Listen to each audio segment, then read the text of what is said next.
Président de l'Assemblée générale, Mesdames, Messieurs les chefs d'État et de gouvernement, Monsieur le secrétaire général, Madame la secrétaire générale adjointe, Mesdames, Messieurs, distingués invités. Avant tout propos, je voudrais saisir cette tribune pour saluer à nouveau la mémoire de mon compatriote, Amadou Makhtar Mbow, qui vient de nous quitter. Ancien directeur général de l'UNESCO de 1974 à 1987, il fut un homme d'État émérite et un fervent acteur panafricain de la lutte pour les indépendances. Je félicite M. Philomène Yang pour son élection à la présidence de cette Assemblée générale des Nations unies, ainsi que son prédécesseur pour sa contribution à la mise en œuvre de notre agenda commun. À travers vous, je formule mes vœux de succès dans la conduite de nos travaux. Je salue également l'engagement constant du secrétaire général Antonio Guterres, dont les efforts pour promouvoir la paix, la dignité humaine et le multilatéralisme sont plus que jamais nécessaires. Le Sénégal renouvelle son plein soutien à sa mission en ces temps de turbulence mondiale.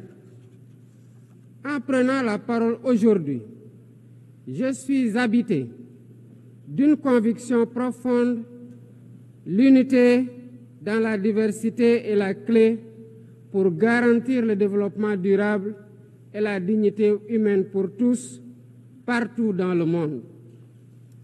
Ce thème de la présente session, qui guide nos discussions, nous invite à repenser nos responsabilités collectives et à nous assurer que les principes fondamentaux des Nations unies, définis il y a près de 8 décennies, continuent de porter la promesse d'un monde plus juste et plus équitable.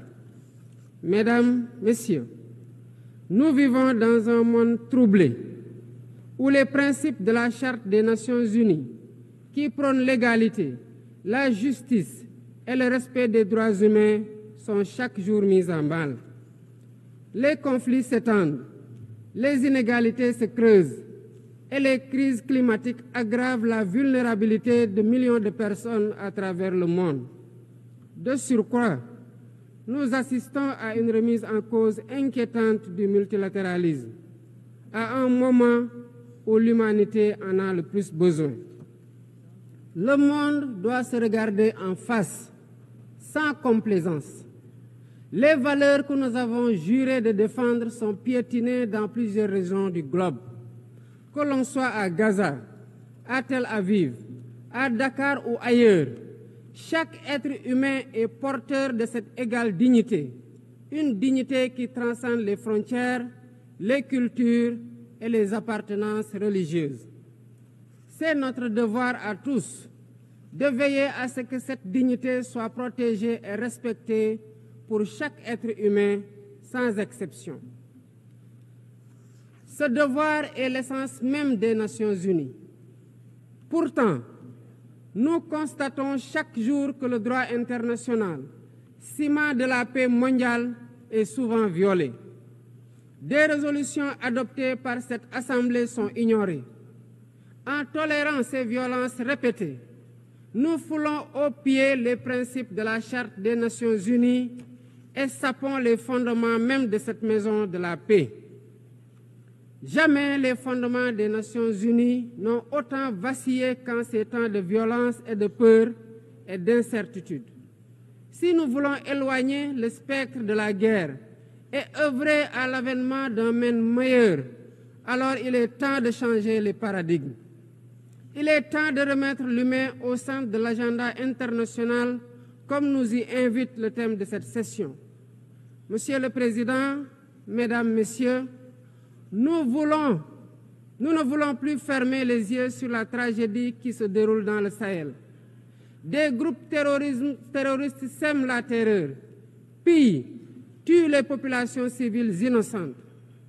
Cette région, autrefois stable, est désormais en proie à une violence quotidienne tandis que les Nations Unies, particulièrement le Conseil de sécurité, restent trop souvent inertes.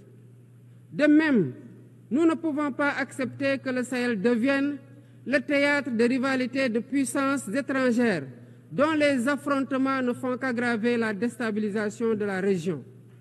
Je dois rappeler ici que la paix et la sécurité de l'Afrique sont indissociables de la paix mondiale. Il est impératif que le Conseil de sécurité remplisse pleinement son rôle de garant de la stabilité internationale. J'exprime à nouveau la préoccupation du Sénégal face à la situation tragique qui perdure en Palestine. Des générations entières y ont grandi sous l'ombre de l'oppression, privées de leur droit fondamental à un État viable. Le Sénégal, en tant que président du Comité pour l'exercice des droits inaliénables du peuple palestinien, appelle à un cessez-le-feu immédiat et durable. Nous réitérons notre soutien à la solution des deux États, avec Jérusalem-Est comme capitale de la Palestine, conformément aux résolutions pertinentes des Nations Unies. Cette guerre qui n'épargne ni femmes, ni enfants, ni infrastructures vitales est une plaie ouverte sur la conscience internationale. Il est impératif que le droit international humanitaire soit rétabli dans toutes les zones de conflit et que les Nations Unies jouent pleinement leur rôle de médiateur et de garant de la paix. Mesdames et messieurs, la paix n'est pas seulement l'absence de guerre. La paix, c'est aussi la possibilité pour chaque être humain de vivre dans la dignité, de se nourrir, de se loger, de s'éduquer et de recevoir des soins. Or, aujourd'hui, plus de 750 millions de personnes ne mangent pas à leur faim et des millions basculent chaque jour dans l'extrême pauvreté. Ces chiffres éloignent de plus en plus le monde des objectifs de développement durable fixés pour 2030. Nous ne pouvons plus accepter que les mécanismes de gouvernance mondiale continuent de reproduire ces inégalités. Il est alors temps de rompre avec la logique du chacun pour soi et de bâtir un nouveau contrat social global fondé sur la solidarité et la coopération. Ce contrat doit inclure des réformes majeures pour s'attaquer aux défis politiques, économiques, environnementaux de notre époque. Premièrement, il est impératif de sauvegarder et de renforcer le multilatéralisme comme cadre unique d'action pour la paix et la sécurité internationale. Cela passe par une réforme urgente des institutions mondiales, notamment le Conseil de sécurité, le FMI, la Banque mondiale, afin qu'elles soient plus inclusives et qu'elles reflètent les réalités géopolitiques et économiques actuelles. Le continent africain, en particulier, doit avoir une place plus importante dans ces instances de décision.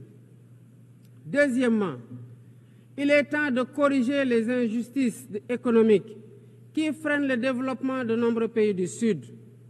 Le commerce illégal, l'évasion fiscale, les flux financiers illicites et les congés fiscaux abusifs ruinent les pays en développement, notamment en Afrique. Ces injustices doivent être corrigées pour permettre à tous les pays de participer pleinement au commerce mondial et de bénéficier de la croissance économique. Troisièmement, il est essentiel de garantir avec détermination et d'agir avec détermination contre le réchauffement climatique en respectant le principe de responsabilité commune mais différenciée. Les pays industrialisés responsables historiques des émissions massives de gaz à effet de serre doivent intensifier leurs efforts pour financer une transition énergétique juste et équitable qui ne pénalise pas les pays en développement. Nous devons impérativement protéger notre planète sans sacrifier les droits des nations les plus vulnérables à poursuivre leur développement. Quatrièmement, il est nécessaire de rompre avec toute tentative d'imposer des normes civilisationnelles unilatérales. Depuis son indépendance, le Sénégal a toujours défendu l'égale dignité des cultures et des civilisations. Et cette diversité doit continuer à être la base de la coexistence pacifique entre les peuples. Aucune nation ne devrait imposer aux autres ses pratiques ou ses valeurs comme normes universelles. Le respect des différences est le fondement de la stabilité et de la paix dans le monde. Mesdames et messieurs, le Sénégal est fermement engagé dans cette voie. Nous avons choisi de bâtir un État résolument tourné vers le développement durable avec des initiatives ambitieuses dans des domaines tels que les énergies propres, la souveraineté alimentaire et la gouvernance transparente. Mais nous savons que pour réussir, nous avons besoin de l'action collective et de la solidarité internationale. Aucun pays, aussi puissant soit-il, ne peut relever seuls les défis qui menacent l'humanité.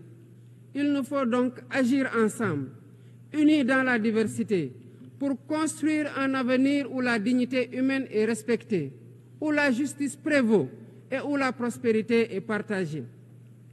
C'est par la coopération et le respect mutuel que nous surmonterons les crises qui secouent notre monde. Je vous remercie de votre aimable attention.